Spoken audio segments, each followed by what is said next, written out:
In Chapter 11, we're going to be thinking about Ellie's inside character traits.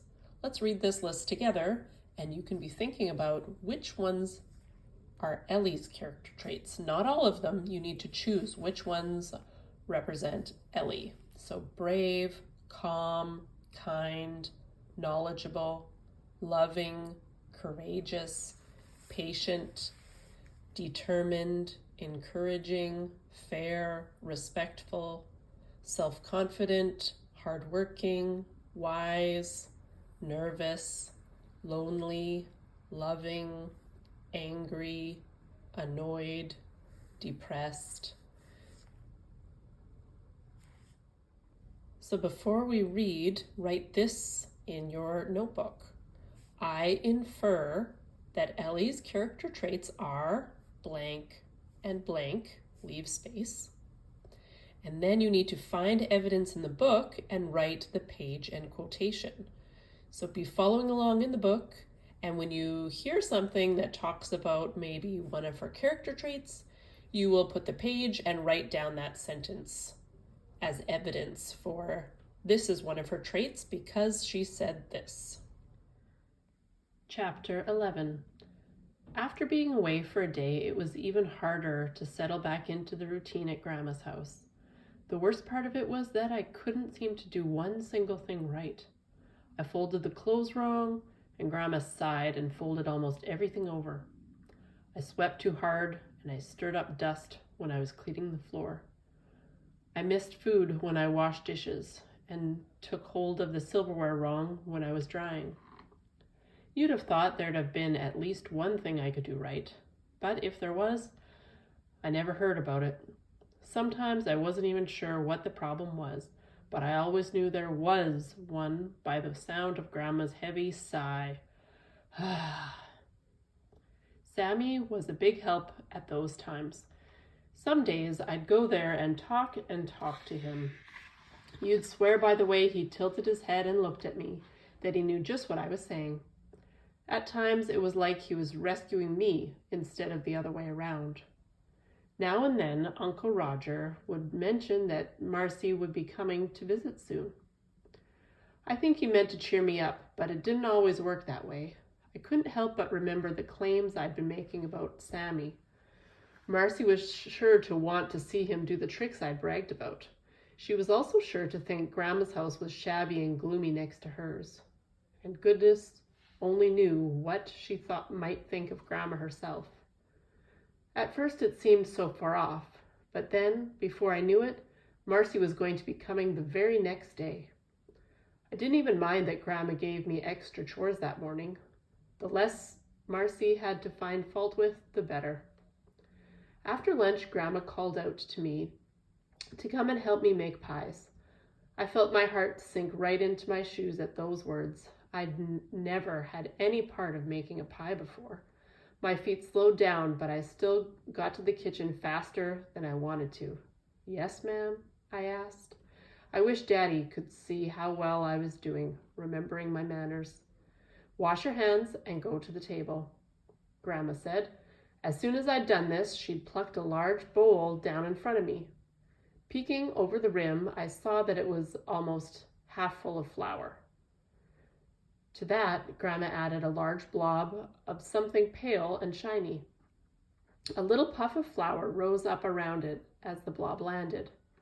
Here, she said, passing me a pair of butter knives. Blend in the lard. I looked at the knives and then at the contents of the bowl. Obviously, there was something I didn't know about mixing lard into flour. I picked up the knives, wondering why I couldn't just use a spoon. Grandma was at the sink, washing rhubarb and trimming the ends off the stalks. Her back was to me.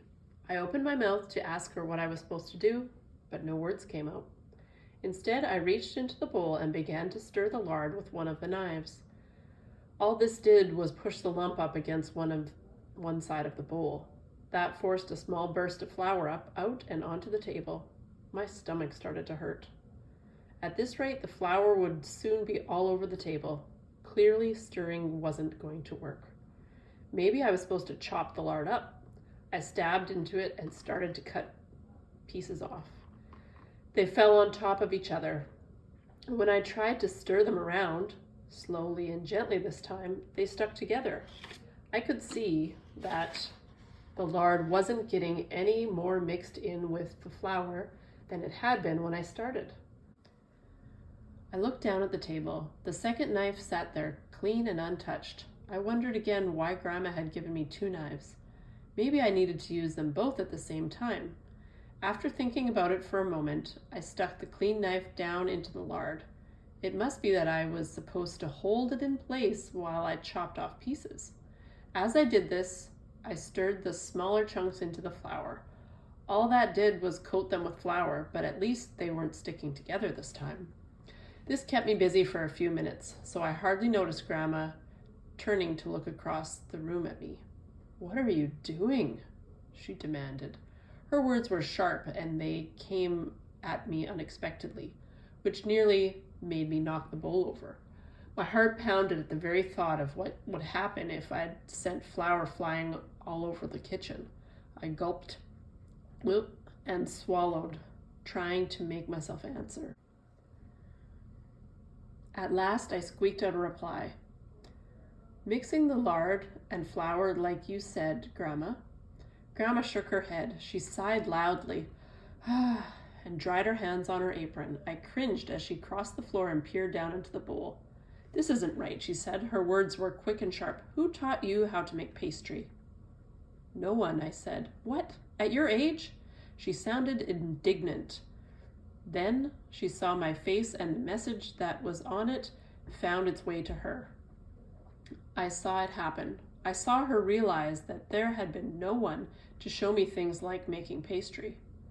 I saw her remember that I have no mother. Grandma's face changed. It seemed to fall a little. Then she pressed her mouth together so tight that her lips nearly disappeared. She took a long, slow breath in through her nose and cleared her throat. "So I will show you then." All of a sudden, the table blurred in front of me. I told myself I wasn't going to cry, but I knew it was already too late. A tear slid down my cheek and hit the wooden surface with a gentle plop. Grandma stiffened as she leaned over me. I thought for sure she was going to yell at me for crying like a baby, but she said nothing at all. Instead, she put her hands over mine and showed me how to slice through the lard with both knives at once. Her hands moved mine slowly at first and then got faster as the blades slid toward and past each other again and again. I swallowed hard and took a deep breath. That helped me stop crying, but the tears that were already built up were still there. I hoped Grandma hadn't noticed that I'd been crying. I thought I could probably wipe the tears away before she saw them. All the while, Grandma's hands held mine while we slashed away at the lard. I realized with a start that her arms were around me. Not really, but sort of, because of the way she was standing behind me and showing me what to do.